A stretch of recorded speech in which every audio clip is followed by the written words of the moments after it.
Welcome back to another episode of The Illest Podcast, the number one podcast in the universe run by students, as said by Dan in the last episode, no, a couple of episodes ago in Tyler's episode. We're a little ahead when it comes to filming and you guys watching, but today we have a professor of ours who is also a news anchor, and we learned quite a lot from him this semester. Yeah, definitely. We have Mark Hiller on the show. Yeah. Welcome. Good to be here. Thanks for having me. Yeah, I feel a little bit underdressed here. No, yeah. Always comes in a suit and work. I just got a t-shirt on and nothing else. You don't want to see how I was dressed when I was a student at Marywood. Now I've got to keep up appearances. Now when you come in, you have to make sure that you're in tip-top shape. Ready to anchor. Yeah. All right, speaking of which, let's get right into it then. So you're an anchor down in Wilkes-Barre. What made you want to get in this field? I think probably it was in my DNA. I was just a kid of the 1960s when TV was a boom. There weren't a lot of channel selections, but what was out there was kind of choice. And there was a lot of TV programming that just got me hooked. And I thought, how cool would that be to be in front of a camera? Yeah. And that feeling, I never shook that feeling. It always stayed with me. So you watched the news and you said, I want to be that guy behind the camera on screen. I watched a lot of sitcoms. So I did watch the news, but what I liked to watch too was sports. And I still remember for my 8th birthday, I got it was made by Craig, which was a popular electronics name now, or back then. Think about Panasonic, Sony, all the big names that we typically come to get used to with purchasing electronics. It was made by Craig. It was a cassette recorder. And I would watch my favorite team, the New York Mets, on a local station, turn down the volume, and I would do the play-by-play. Oh, nice. So did you want to go into sportscasting as your original option? How did that change? Probably through Marywood. When I came to Marywood, and we'll tackle the part about how I worked in radio first, thanks to Marywood, but when I was here at Marywood University, and I graduated in '82, one of the last assignments I had for a TV production course was to be one of the anchors on the newscast. So I expected, I've got this in the bag. I'm going to be news, certainly. I'm going to be sports, certainly. I ended up being tasked with having to do weather, which I had never done before. I mean, think about it. Yeah. You're told to do a forecast. You've never done it before.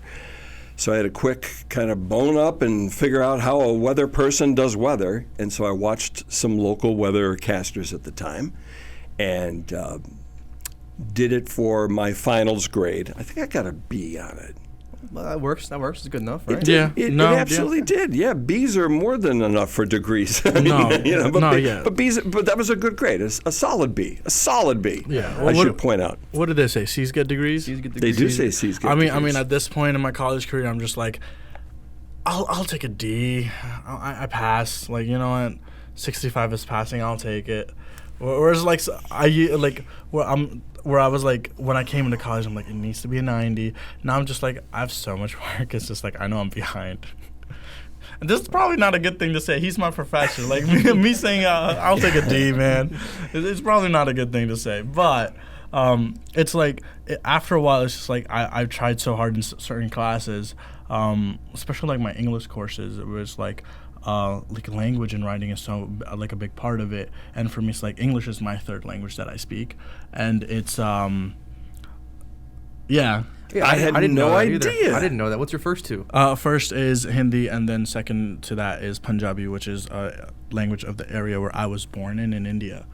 And then those two languages were always around me, so those are the first two I learned to speak. I could understand the second one. The first one I'm fluent in.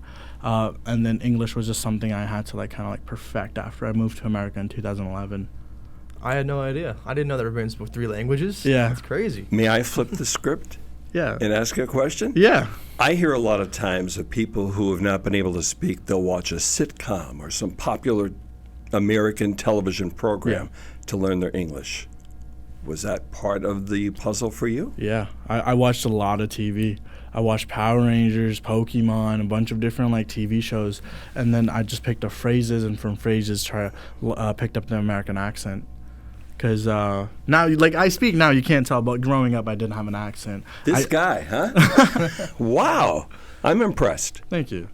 Yeah, but like when it comes to like writing, and a lot of time when it comes to reading, I misread words and like I miswrite words. It's also partly because I'm dyslexic. That's out there in the world now. But because of that stuff, it kind of gets hard at times when I'm doing especially a lot of my English courses. And right now I'm in English 399. I don't know out of all my courses why I picked 399, like one right before 400. But it's gotten me to be a better writer and a faster writer. Because my grades have gone from like 60 to like my last one was at 80. So I'm like, okay, yeah, it's getting better, but it's like slowly. I forgot where I was going with this point. You're heading in the right direction, though. Yeah, I shouldn't have flipped the script on you. No, not yeah. Any questions for us? You have? No, keep going. No, but we were talking about how I had to do the weather and how I got to be. But the idea of me doing the weather with somebody who was a year behind me in Marywood, who was working professionally in this television news market, reached out to me at my radio job and said, Mark, do you have any interest in coming down here and applying for the weather position? And I said, his name was Brian. I said, oh, Brian, I don't know. Like that weather, when I had to do the weather at Marywood, it was just a one-off kind of thing.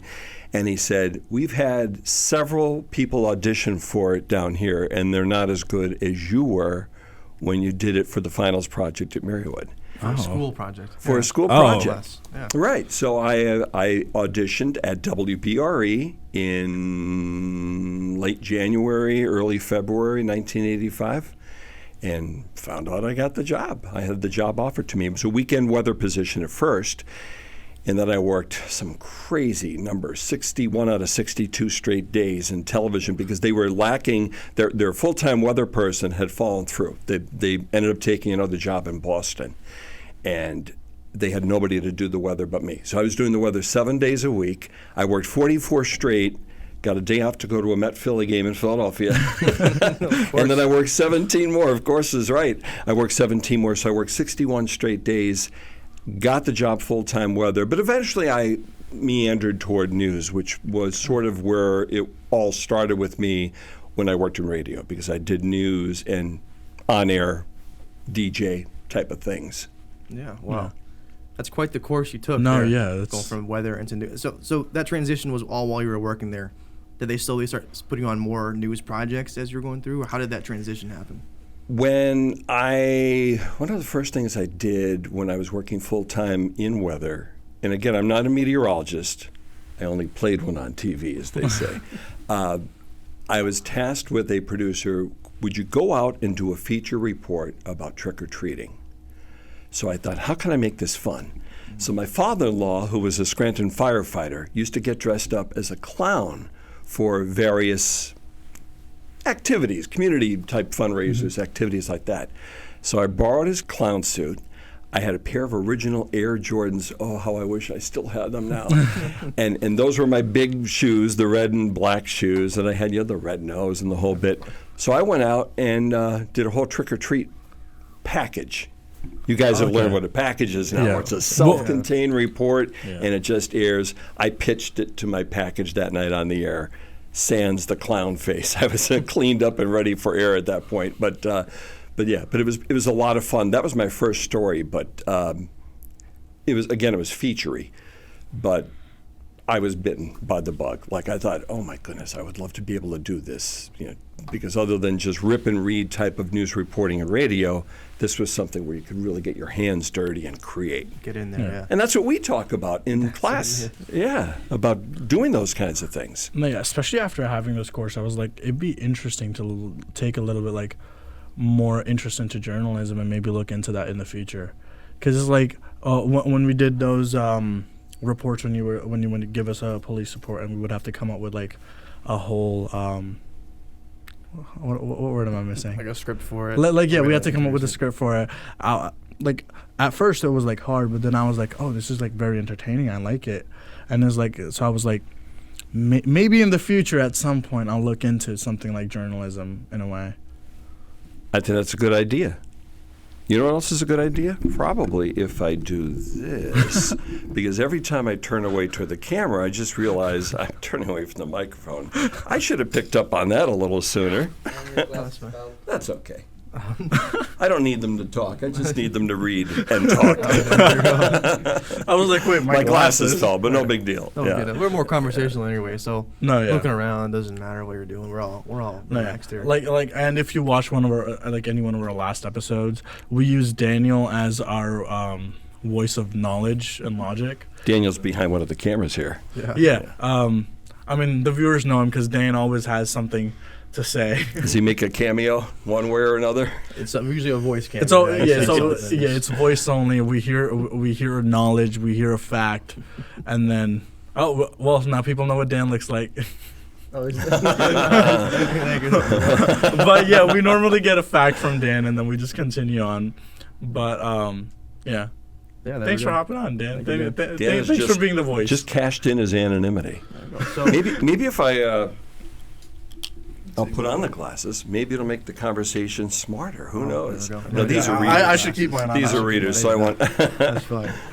So going back to your first story on trick or treating Halloween, do you look back at that and think of how much better you are now? Like, is it like that was such a bad project, or All right, so let me tell you a story within the story. So I met this 12-year-old kid, and he was dressed up as a wizard, and we went out trick-or-treating. And I just kind of latched onto him. I went into a community, Laughlin. It's just outside of Wilkes-Barre. And I was told his name was Scotty, which it is, as it turns out. He goes by Scott now. Little did I know 12-year-old Scotty would grow up to be WYOU Chief Meteorologist Scott Stuccio. Oh. So here's a weather guy trick-or-treating with who knew, a kid who was going to be a future meteorologist. He right now is teaching. He does some fill-in weather forecasting for WNEP, which is the ABC affiliate in this marketplace. And he used to be the voice of the Wilkes-Barre-Scranton Penguins and also the voice of the Hershey Bears for minor league hockey. So he's had an interesting life. But to think that back in 1985, October of 85, I go out to do a trick-or-treat story and then end up with a future meteorologist in my midst. that's crazy. How'd you find out it was the same person? Like, you had his last name when you were Yeah. in your story, and then you saw him on the news at one You know, point? it kind of clicked. I never pieced it together. And it's been a very long time since I even saw that piece. So this circles back to your original question, Jason, which was how much better did I get? I'd like to be able to look at it. I know that it can't be to the level stories grow and abilities grow over time. Everybody's going to walk that walk and go through that, you know? But at the time, I felt really proud of it. I'd like to see what it looks like now so I could rip it apart, but but it was a lot of fun. And you always learn from your experiences. No, one of the yeah. best. And that kind of brings us into how you're making us learn throughout. So what made you decide to go into the teaching field? Have you been doing this for a while? I like how you read my mind because that's legit what I was going to ask We're next. on the Yeah. same wavelength now. No, yeah. All right, so we're going to put a lot of things out into the universe today then. So, am I a teacher? Well, I would like to think that as a father of 3 children and a grandfather of 2, I like to say 2.5. My third is due in January. My daughter's first, it'll be her first. Congratulations. Thank you. Yeah. My son has 2 on his own with his wife. But you okay? I was trying to say congratulations, but then I had water in my mouth, and I almost spit it out, and I was like, wait, hold on, I can't talk. Well, there could be a 4th language. It could be fluent gargle. Fluid in water and gargling. There we go. So where were we? We were talking about you being a grandfather. Well, absolutely, but I'm trying to figure out where I was going on. A teacher. Okay, so there's that. I coached my son in every youth sport he ever played: basketball, baseball, soccer. As one of the veteran reporters, anchors at WBRE, WYOU TV, I do a lot of mentoring. I've been encouraged by management for years to mentor more and do less, which that's a tough thing to do less because you still need to do a lot. Yeah. But I try to mentor whenever I can. So, to answer your question, was I ever a teacher? Which was my high school desire to become a teacher until I got some guidance that said maybe you should pursue something else. The future of teaching might be a little bleak. That certainly didn't age well, that prediction. Yeah. But this is my first formal teaching position. When I was reached out to by Marywood University, I was all in because I had to think about it for a little bit, just because I know that there's a lot in my life that needs to be juggled as it is. But I always wanted the opportunity to teach formally, and there's no greater honor than to have your alma mater reach out to you and say, we would like you to be part of the faculty. Yeah. And so this is an opportunity for me to teach, and next semester I'm teaching a different course, which will be radio and TV performance. Yeah, we just heard about that. Storm was telling us before. He's teaching media performance, or was it media performance? Radio and TV performance. So yes. Yeah. So no more Lisa Mazzarella, unfortunately. But yeah. Oh, Oh, she is great. Same yeah, that's what I'm class. saying, Same unfortunately. class. Yeah. Class of '82. We Wow. both graduated man. together. But now you take her position as the teacher of that class for that semester at least. Oh, that's interesting. Because I haven't heard class. It was interesting. Like, that's where I met Dan. That we met in sports writing. Which one it was was all the sports same writing? semester. Yeah. Yeah, it was all like, right I mean, like in person, because sports writing was like digital. So I only saw you through a screen. And then... Yeah, it was you, me, Jason, Eric were in that class. Yeah, I kind of failed that class. Like, let's not talk about that, but I kind of failed that class. I got an A in that class. I don't know anything about sports, and I got really bad grades in all the Oh, you're talking about assignments. sports. So Yeah, anyway, not the class we had here, the online one. Yeah. Oh. Yeah, I failed it. Yeah. So anyway, More information onto the interviews. you get to learn about us as It's characters. like we've said in the past. It's okay to like fail a class as long as you get back up. You get good grades again. You know what you did wrong the first time. You can make it right. But yeah, I forgot where I was going with it. Again, I keep forgetting where I'm going with It it. was when we were talking about Lisa Mazzarella. Oh yeah, her class was pretty interesting, and it'd be interesting because like your teaching way is a little different from hers.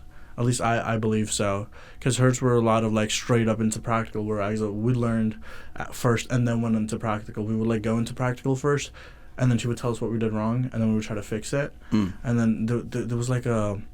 You guys remember like when we had to memorize a whole script? Oh, the whole poem. The poem, Yeah. yeah, we had to memorize Yeah. the poem, and we had to say it, and I was just horrible, and everyone in the class started like doing charades, trying to help me with it. Oh gosh. I remember that was a fun time though. That was- Yeah. No, yeah, it was a fun time. I realized that I wouldn't be able to remember until other people went before I did. It was You've piqued my interest though. What was the purpose? What was the goal of memorizing that poem? I think it was just to like actively Yeah. learn and think. So like if you're performing, if you're an actor, you need to know your lines. If you're on this, you're on TV, you have to read the teleprompter, but you wrote the script. So like, I think it just had to do with being able to recall the information. Yeah, being while you're able to recall under it pressure. to like. Oh, I see. Even if we were- that's a good mental exercise. Yeah, I think it was okay if we were off by one or two words, like here and there. Yeah. But it was like we had to be able to say the gist of it, say everything properly. Mm-hmm. Yeah, I believe that's what it was. Gee, maybe I could sneak that one past the goalie before the semester's up. Maybe. No, I'm not going to do We all that. hated it. Not gonna lie, it wasn't very fun. No, it We was all like I dreading was the just up project there and I coming was in. like, yeah, I just wanna like not do this right now. I don't remember the words. I remember the first line perfectly, and everything else just went blank. You know what's interesting is the most recent chapter we covered about live reporting said that to not get locked into a script. Now, I will say this. The FCC requires that information go out over the air as somebody is reporting. And we don't always have a live transcriber of that information. So that would mean the script would need to be already into our system as the teleprompter operator is rolling it. And even though we're not reading a teleprompter out in the field, that information is being conveyed to the viewer at home. Here's the catch. When you do that, you are locked in by your script. Yeah. In other words, if you're out in the field and you know, and when we say out in the field, we mean live on the scene of a story. Yeah. So if you're out in the field, you want to be able to make it interactive. If something is happening in that moment, you want to be able to reflect on it in that moment rather than being locked into a script. It's actually a freeing experience.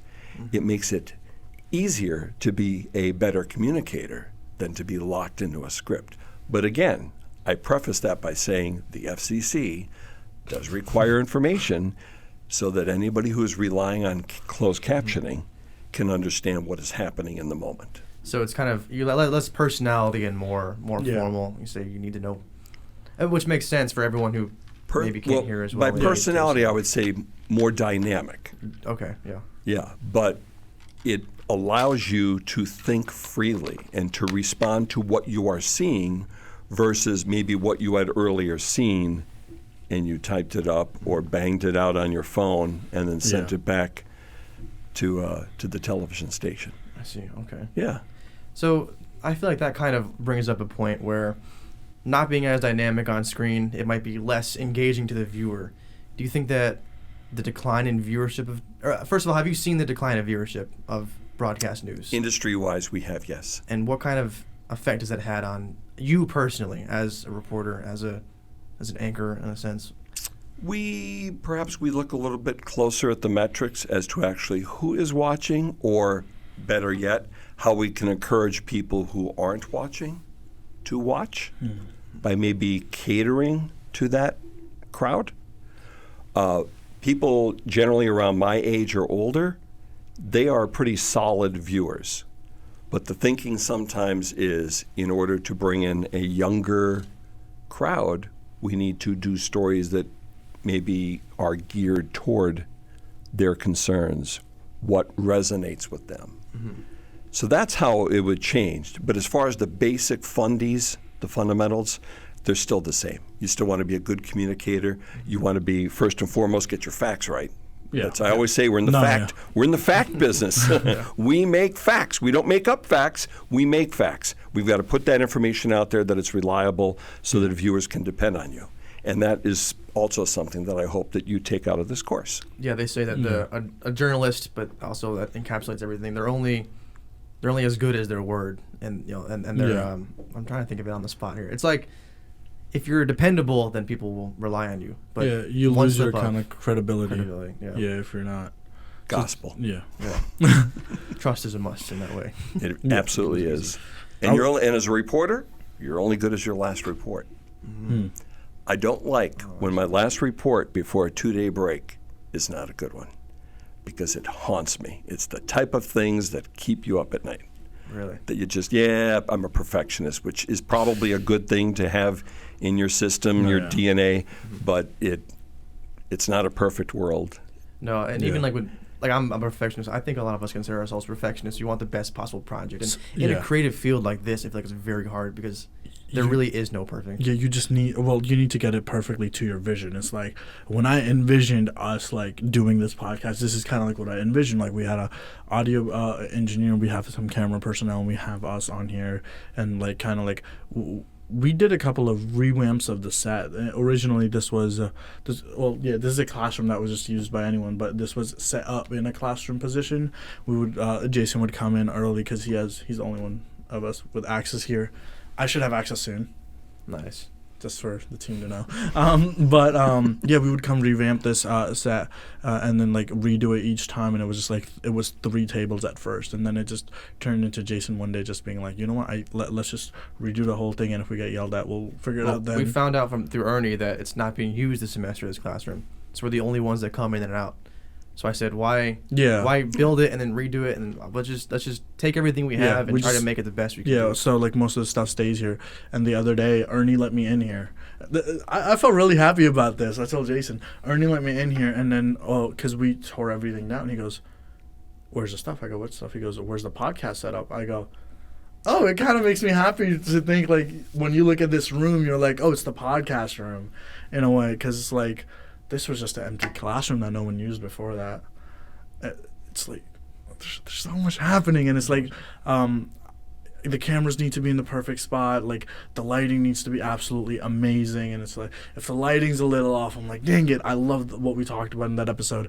Hate the visuals, even though everything else was like amazing. So it's like being a perfectionist in this field, like kind of like helps us out in a way. Mm-hmm. Also, you push towards a better product. Yeah. But it also kind of eats away at you personally. Like it's like, it could always be better, yeah. like especially with Ernie's episode, the video files got corrupted because I was using a bad SD card that I didn't know was bad until afterwards. That happens sometimes. So I that whole time it just killed me. Like listening to the episode, I was like, we love having the visuals on here. I think it adds so much of a dynamic. And do you double shoot? Do you have 2 SD cards? Do you now use 2 SD Well, cards? I had. Now I can't. I don't have enough yet. I'm getting more, but Gotcha. I wasn't.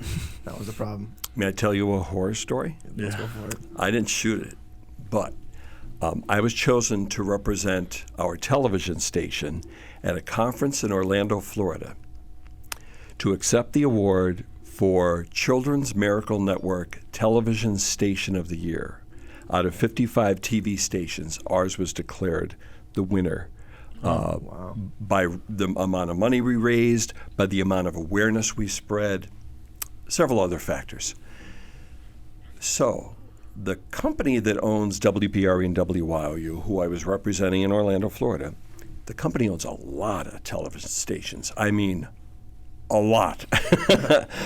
200. I have a drum roll, timpani. Yeah, 200 television stations. So I went down alone as the reporter, but I met up with a videographer who worked at one of the Nexstar owned, and Nexstar is the company which owns us, a Nexstar owned television station in that general area. So this man met up with me. It was a whirlwind when I went down there. I got down there on a Thursday night, and I got back to Wilkes-Barre Scranton International Airport on a Friday night, and I had to turn 4 different stories. So there wasn't a lot of time to ride Space Mountain, if you know what I mean. So the videographer who shot the video, as I'm walking away, I've got a cab is waiting for me to get me to the airport, to get me to Charlotte first, where there's going to be a brief layover, to get me back to Wilkes-Barre Scranton. He hands me the 2 SD cards. I've got everything packed, everything I brought with me ready to go. And in haste, I stuck them in my pocket. I got into a taxi cab. I got to the airport in Charlotte, and I had to reach into my pocket for something, and I only felt 1 SD card. And your heart sinks. Did it I could ever? not imagine. It sank so hard. And I mean, almost to the point where I wanted to cry. Yeah, fair enough. I don't blame you for that. Oh. I text our human resources head back in Wilkes-Barre saying, can we reach out to the taxi company? This is the name of the taxi I took. I looked around the airport, where I was waiting to board. I didn't see it on the ground anywhere. I don't think I lost it there. The bottom line is we never recovered the lost SD card.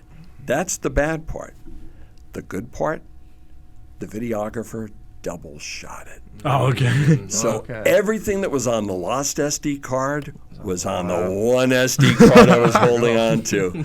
So when I got into work the next day, my job was to bang out 4 packages. It was a work-intensive day. I was there for a long time, but that's what I did. So double shooting is the way. We got to get into that. I don't know if any of these names mean anything to you. I got to meet Marie Osmond from the Osmond family. I don't know. I'm sorry. Got a hug from her. I have the evidence. And John Schneider from a popular 1970s show, The Dukes of Hazzard. I've heard the show. Yeah. You've heard the show. I'm sorry. No, I'm not very cultured as it is. Hey, I'm dating myself. I get it. But that was exciting for me because these were people I knew from my youth. Yeah. That's great. Yeah.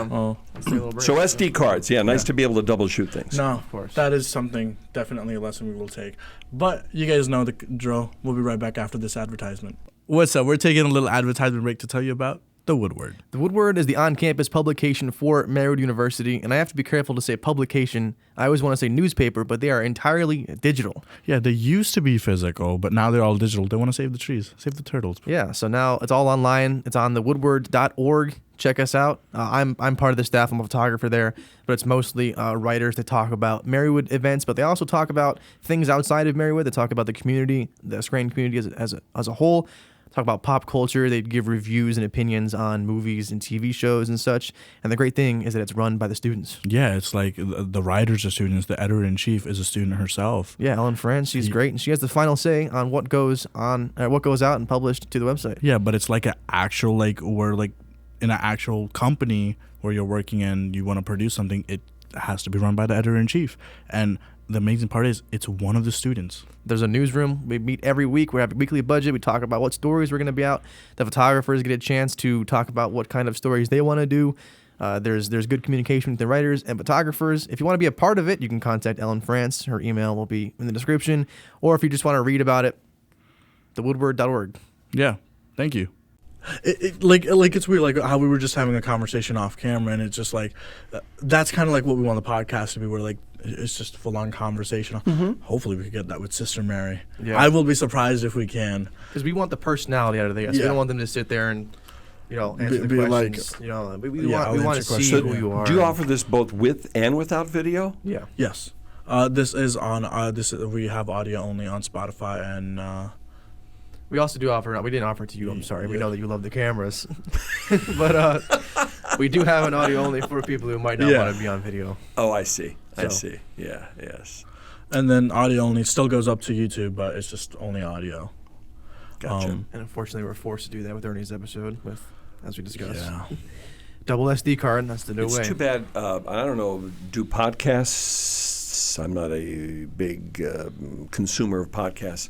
Do they ever use video to be used in the video? Do they ever use B-roll, shall we say? I've seen. Yeah, I watch a podcast where they have it. So they have a TV screen up here, but they'll broadcast a TV into like the video feed for the final video. Because that would be like I was just thinking, interesting. Like if even on a phone during one of our classes, just like a little bit of, like I'm standing in front of the classroom, and somebody comes up with the camera behind me and like shoots behind me, almost like a mini package. Okay. Did somebody say mini package? Oh yeah, that's what's to guys do know next. that, Yeah. right? Yeah. Yeah, we gotta. Talking to Dan about Texted it. Yeah. Jason that we had to do a mini package yesterday in class. Yeah, our I always say place. The news station where I work, we call any package that's 45 to a minute a mini package. There are some television markets that may not let you go longer than a minute, so they're not going to call it a mini package. They're just going to call it a package. So that's essentially what it is. Yeah. Yeah. I Okay. already figured out what I want to do for mine. Okay. There we go. Surprise me. And it takes quite a lot of skill, as you were saying before, Yeah. to be able to narrow down your entire story. And I found the same way with both of my stories. I did the whole Veterans Day thing, and I thought I was going to be short on video. I was way over. My original cut was like a minute long. Yeah. I was worried because the whole point is to be able to tell the story in the shortest amount of Within time like possible. the 45 Right. second And mark. VOSOTs Yeah. are 45 typically. Yeah. And VOs are what? 20 to 30? 20 to Right, 30, right, yeah. right, yeah. Yeah, I was like, I'm Man, probably your not gonna. hair is wild. Joe, Your hair is Eric. wild. Eric, what happened to you? It is looking for its own zip code right now, man. But The antenna wires mine the audio really well. wireless. My hair was almost as long as yours when I was here. Really? Yeah. Wow, I couldn't I'll imagine I'll that. have to find an old photo from radio days, the old radio. And you know what? You know what's wild to think that there's this whole learning commons, because I keep calling this building the Learning Resource Center, because that's what it was back in the day. And there used to be just a little roundabout where you could drive out from the back of the building, and the building was small. It was a library, which we still have. But a library, you'd walk in from the street entrance, whatever that is, that Gillette or what? Morgan Road and other. Morgan, Yeah. Morgan. You'd walk in there, and then you'd walk down. We still do to this department. Yeah. And there'd be a radio station and an adjoining TV station, and that was it. Oh, so it wasn't this big at all. There's no There was classrooms. one booth, one audio booth, and there was one we used to call it the newsroom, and we had the old tickers, the old Associated Press ticker machine, where the news would print out on paper. I've got some, not from Marywood, but from my old WBRE days, because that was still the way you got your news, via ticker. So if somebody ripped that sheet of news and then didn't tell anybody about it, then nobody knows about it. Wow. So to think, it's even hard for me to process how we ever did what we did, not in the computer age. Dang. Yeah, we talked about the Ernie kind of the Yeah. whole pre-digital. Yeah, he was couldn't talking about how it imagine. was like you got to snip in it. You can't make any errors in cutting, because then that's gonna be hours of putting it back together and all that. Now we're just like Command Z. Like I messed something up. Oh, I deleted everything. Command Z. It's back. What I wanted to ask was how different is Marywood? Are we recording? Yeah. I was just having a good time here. That's No, what's yeah, all about. That's what it's all about. we sent out the cues to start recording How again. did- Recording about 5.5 minutes ago. so. Yeah. Okay. Well, you know what they say: time flies when you're under sedation. So anyway. So. Wait, sorry, get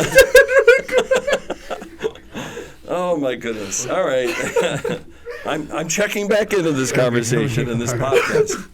You get Dan. Dan, is there a medic?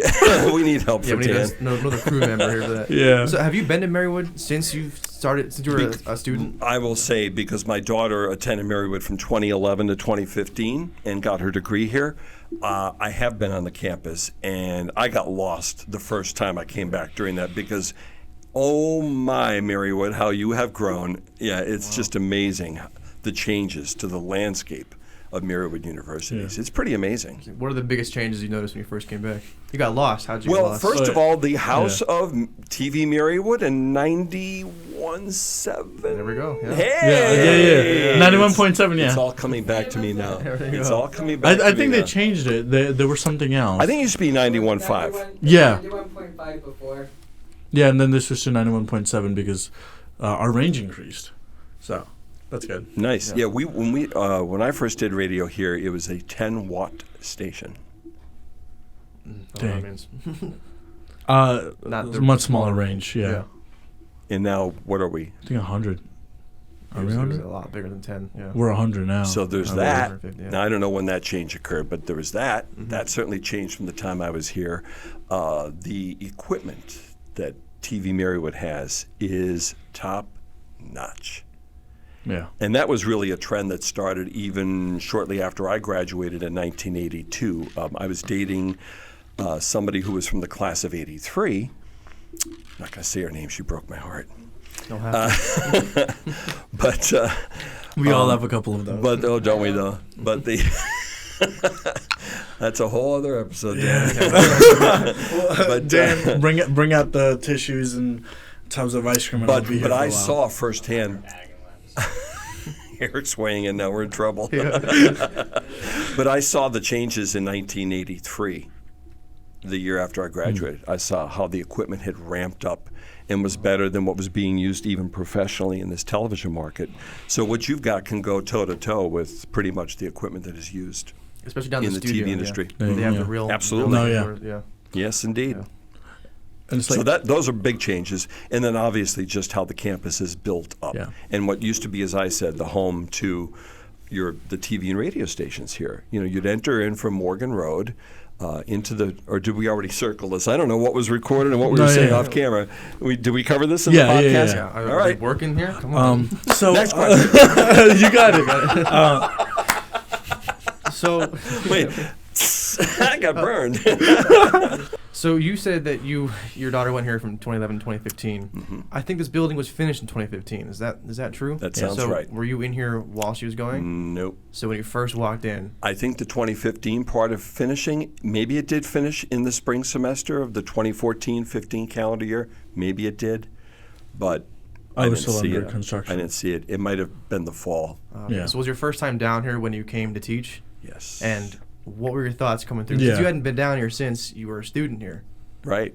What were your So thoughts? what'd you think? Yeah. Seeing the new Like, where's my ways? I need to find my way. I went over to the Liberal Arts Center and was asking about where, somebody changed the locks on me 40 years ago. And it was pretty amazing. So then I just, wound my way through, and I met somebody on staff and got a tour. And that was during the summer prior to No. Okay. Yeah. the fall semester. Did it bring all the memories come rushing back in? How did that feel? I will say over time, not necessarily that one day, but over time, just, like as I was saying, now I think this was set off camera, to my credit or defense. I love to see the camaraderie of everybody on this crew. You're all part of the TV news production class, and you're all, like as I like to say, boys. You're all, Yeah. like you're all tight. And that was the feeling that I always felt. So when I see that, it brings back a flood of memories. No, yeah. You called me out on saying no, yeah, so many times. I've just given up. But yeah, I think like I mentioned it before, like 2020, the year I came in, the year of the human malware virus. That's what what we call it here. Got it. Code 4. I know. Yeah, the Karen cough. Yeah. I didn't know many people. It wasn't until my second year as a student here where I started getting to know more people, and it wasn't until like I feel like this year where I heard of student projects going on. Maybe I was just out of the loop, but it wasn't until like this year or like my second semester of my second year where even talks of student projects started going on. That's when I originally talked about this and hopefully getting hours for it, and then we made it happen. But I hope that other people are doing it as well. I hope that after we graduate, because I talked to Jake, like I said, the guy that controls this, or we're under, he's leaving because he's graduating, so someone else is going to take over. But he was like, "Don't worry, the podcast is not going anywhere." But I kind of want to make sure, like, the Illest podcast is kind of like our podcast, but like when we leave, like, it'd be nice for somebody else to continue a podcast or just start a podcast. Yeah, or even just spawn off of that, whatever kind of creative endeavors you want. Yeah. To show that you can do it. And Yeah. as a student, the best experience comes from doing it, getting out there and No. actually practicing. So you're upperclassman? I know you're about to graduate, right? Yeah, I graduated in August. I'm a junior. So the key is to plant the seeds. Yeah. You got to start bringing in that freshman class. And you may have, but no, there's nobody in this room currently a freshman. Everybody's got some years under their belt. Yeah. This is Soren's my sophomore. sixth year here. Right. Yeah, I think Soren's just your second. We were working on getting. Yeah. I don't even know any freshmen in our major. What about Nate and Not Jake, you. the twins? Yeah, we were trying to get them on for the camera crew. Just timing is tough on this too, because we both work, we both go to school full time, and so does everyone else. So it's Yeah. really difficult to find time where we're all free. And I'm sure you understand. You've done plenty of projects. I felt that pain, yes. I always had a flair for the acting. I did a couple of college plays when I was here because I'd done some high school theater. But it was difficult to balance because I was working professionally in radio, and we do need to talk about that, of how that magic happened thanks to Marywood. But I was working professionally, full load of courses, 18 credits, one semester. We'll never do that again. I know there are people who live off Yeah. beefy credit loads. Not this guy. It just didn't work for me. 18 was tough. 16's my limit. Yeah, I Anything did- above 16, I'm not doing. At 18 last semester was It is a limp It's tough. to the finish line. It is really a struggle. But can we talk about the radio? No, go yeah. for it. Let's go Okay. right into it. Yeah. I came in, you said you came into Marywood undeclared? Yeah. Right. So did I, or so I thought. What I did have the benefit of having experience was my senior year in high school, a new course was introduced that I knew nothing about. And I'll give you the spoiler in a moment what that new course was. Let's get the tease in there. In the meantime, hey, that's what our business is about, teasing. I figured I had enough math, and I did. I had enough credits to graduate high school with the math courses I had taken. And the final obstacle I was tasked with challenging my senior year of high school was trigonometry. Oh. Did you take it? Yeah. Did you take Yeah. trig? I Did you took, complete? I took everything up to calc. So I took algebra 1, Wow. geometry, trigonometry. I took pre-calc and calc. Wow. And you took trig as well? Same here, yeah. Same as Ripon. Yeah. And graduated. Yeah. Yeah. I bow before you. I bow before you. 2 weeks into the course, I knew I was in for a mighty struggle. And I'm good with mental math, but that is difficult math. And I had a friend who said, why don't you drop that course and take this new course that's being offered this year? And I said, what's that? Mass media. So Okay. I got bitten a little bit by the bug, but when I intended to go to Marywood when I was accepted, I went in undeclared. I really didn't know what I wanted, but I must have given them enough information about what I liked. Freshman year, first semester, I was on the radio. I was on 91, the old 91.5, which is now 91.7. Yeah. 10 watts of power. We would say that every time, too. Broadcasting with 10 watts of power. And so I was on the radio station for the fall and the spring semester, and because I was a local kid, I also agreed to do some summer radio work. Unbeknownst to me, somebody on staff who was already working professionally but was going to leave the place where he was working knew I was on the air and liked enough what I was doing to record an air check of me without my knowing. Oh. And brought it to the radio station where he worked and said, I think I've got a candidate for you. So he ran it by the general manager, the owner of that radio station. Again, I had no idea. His name is Jim. Jim calls me on the phone. The old landlines, you know, no cell phones back then. Boomer. and he said, Mark, would you be interested in a radio job? And I said, I really want to work in television someday. Well, but there's this radio job, and it's available now. Let me think about it. I discussed it with my confidant and best friend, who was my dad. Gosh, what a great guy he was. Oh, yeah. And he told me, you should take that job.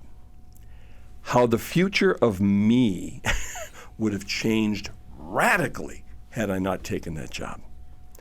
Because of Marywood, I got my first professional job.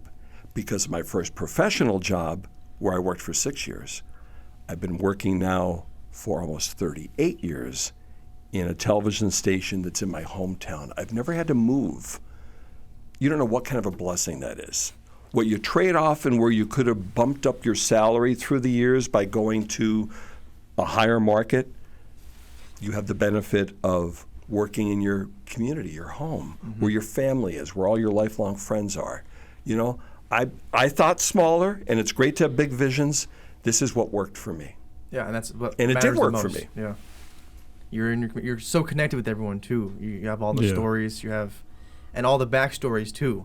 I think you've mentioned in class, like when you kind of thrown into a new market, it's hard to get all the context behind developing stories and things that Right. have happened in the past. But you know everything that's happened. Yeah, that and you You're- build Right. connections and there's stories. So like every location you might go to a location, you're like, oh hey, I had these memories, and because of that, maybe I can bring this up in a package. Right. But anybody who's ever worked in a really big market, almost everybody who's ever worked in a really big market, has started somewhere that wasn't that marketplace. So I hope I didn't scare you when I said that. I'm just telling you what worked for me.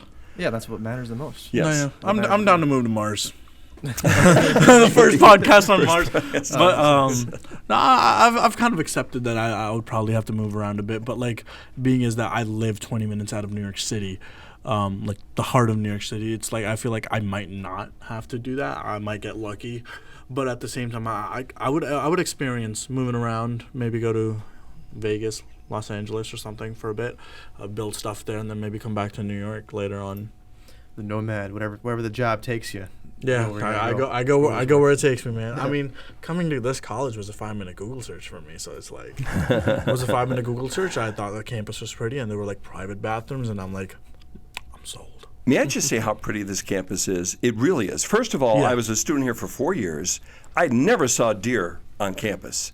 I'm leaving the November 14th class we had, and there are 3 deer running across cameras. I couldn't get campus. I couldn't get my phone out fast enough. I've got the most wobbly video of 3 deer running away toward Morgan Road. No, they're here It was all the so time. beautiful. All It was over so the place. beautiful. Yeah, they're here all the time. I work night shift here as campus safety, and every night they're all over the place. And it's so funny. You'll see them. They'll be in the middle of the art field. They'll be. I wherever there's think grass, you'll that's a find them. package. If you have your camera in the right place, No, right yeah. time. It's so dark too. Maybe From surveillance semester video. to year, I've not seen one deer on campus. Really? Uh-huh. I'll show you my wobbly video after the podcast, Dan. And when I married my wife Beth in 1988, we had our wedding photos taken on campus because it was so Oh. beautiful. Yeah, and this was 6 years. This was 6 years after I graduated, almost to the day, as it turned out. I graduated May 16th, 1982. Stays in my mind. I married May 21st, 1988. So it was. It was right there. Yeah, it was right there, and it was so beautiful. It is so, especially in the It fall is so time. beautiful. Yeah, Oh. when we were doing the package on fall theme, kind of Yeah. the extra credit. It was the leaves changing the colors, and there's how many trees on campus? I think Nevica did a story about it's an arboreum here. There's It really like is. 86 She different did. types of trees, and yeah, I feel it's underappreciated because I live down the street. I'm 2-minute drive. I've born and raised here. I haven't moved really that much. The same neighborhood, and being that it's in my backyard, I kind of never appreciated the true scope of Marywood. Yeah. So I lived in Scotland for a little bit. I came back, and then I was like, this place actually is pretty beautiful. Yeah. I'm walking to class every day. I walk up This guy and lived in Scotland. Does that sound like a podcast to you? I think so. we can get into Future that. podcast with Jason Arden, My Life in Scotland. Not much to say about it. Rain and clouds. Yeah. Well, But walking to class every day from the NAS parking lot to the Learning Commons, I see the trees. I see the Liberal Arts Center. Yeah. And behind it's such a beautiful place. It really is. Yeah, one thing that did sell me was like how beautiful the campus is and how well taken care of it is. Like one of my favorite spots, I'll announce it to the world, is in the resident parking lot, the upper lot as they call it. mm-hmm. Sometimes it'll be late and I'm like, I want to clear my mind. I'll get in my car, I'll drive up there, just put music on, I'll look at the beautiful view, and it's like an overview of like Dixon City. And like all the lights and everything, it just looks amazing. And when it snows, it looks even better. Mm. Yeah. But yeah, this campus has many beautiful spots. On the day we're recording this, we have a little bit of snow in the air, which No, is pretty yeah, wild. I did not expect it to snow. Like I'm there writing my paper in my last class, and I just look to the left. I'm like, "Is that snow?" And the teacher just goes, "Well, yes, Rabin, it is snowing." And I go, "I didn't expect it to." I think we all took the summer for granted. It was like 60 degrees last week. And Oh, that It's push. lasted so long. mid-November, and it was like I was in shorts. Even on Sunday, I went in the morning. I went into work with shorts. I came out of the building and I was freezing. I was like, "All right, time to pull out the sweatpants." finally about time. And you did some weather. Can you explain this? What's happening? No, yeah, you did weather. You know, there's so many dynamics going in, and we run cyclical. There have been winters, gosh, back in the 80s when I was doing weather. The Wilkes-Barre-Scranton area typically gets 4 feet of snow over the course of a winter season. Wow. Okay. That one winter, we got 8.7 inches. That was it for the entire winter. I had hand surgery back in December 2011. I was not doing weather anymore at that time. I did weather from 1985 to 1994. But I had hand surgery, and I worried, who's going to clean in December of December 2011? I'm thinking, who's going to clean my snow from my property? I can't hold a shovel. Another wimpy winter. Thank goodness. We had very little snow. But I think we might have followed up that winter with a 110-inch winter snowfall season. It's just, the cycles are weird. Now I don't know, when you look at global warming, is there an impact? Probably some impact, because we're controlled by El Nino and La Nina, different systems that work their way out in the Pacific, force the jet stream to move in a particular way. I mean, right now we're just getting flooded with the cold Canadian air. It's dry air for the most part, but we're getting, this is not one big organized storm we're getting on this, let's say, November 15th, the day that we're recording this. Yeah, we can. Yeah. The day we recorded it was November 15th. This is a voice from Christmas past. I mean, this episode should be out in a couple of weeks before Christmas. Yes. Yeah, we have a Christmas special. Okay. Yeah, we're gonna sit out there, eat a turkey with the crew. Awesome. Yeah, so it was pretty wild, these winters that we have, but sometimes they're cyclical. Yeah. Don't be fooled. The blizzard of 93 was one of the worst snowstorms our area has ever seen. It hit us March 12th and 13th of 1993. Are we due for another one coming up? Is that what we're saying? Cyclical? Or I hope not. Dude, I hope not. But that whole... Weather in Pontiac in 2017. Yeah. Like if I were to check it right now, I really hope it's like weather's like it's nice and sunny outside. I mean, it's not gonna be. But that blizzard like- of 93, we had a tame winter up until mid-March, and then we got whacked with nearly 2 feet of snow over a roughly 24-hour period. That's the tough thing about our area is there's never any predicting on what's happening with the weather. It's tough. All 4 seasons in It one is day tough. at some points, they say. But And just a few years ago, the date was November 15th. I can't remember what year it was. It ended up being the biggest snowfall of that entire, what would be winter season. In November. In November. Wow. And pretty tame December, January, February, March. It can snow here as late as, there have been flakes recorded there are always flakes among us, aren't there? No, but there have been flakes recorded in May of a calendar year in the past. That makes no sense. Yeah, it's 34 right now. It looks like it's gonna snow for a while. well, everyone bunker down for the night and stay warm. Pretty No, much. this is. We'll weeks get later, 1 so I inch guess in the it's too next late. 12 hours, so it's like it's not bad.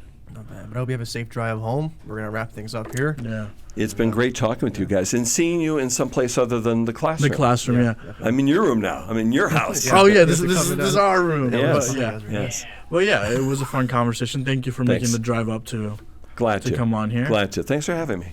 Oh yeah, it was a fun little episode. We learned a lot more about you, and I'm pretty sure your future students can always come back here and look at this. I learned a lot more about you too. Yeah, if you ever want to come back on, let us know. Yeah, You know where to find me. We'll be around. Just a few doors down. But that's gonna do it for this episode. You guys know where to find us. Check out all the Instagrams, all the TikToks. That should be going up soon. I say that every episode, but then I get bombarded with everything else. Check out Instagram, check out the Linktree, and check out our private Spotify's and YouTubes. Yeah. Thanks for See you guys watching. next one. Have a good one.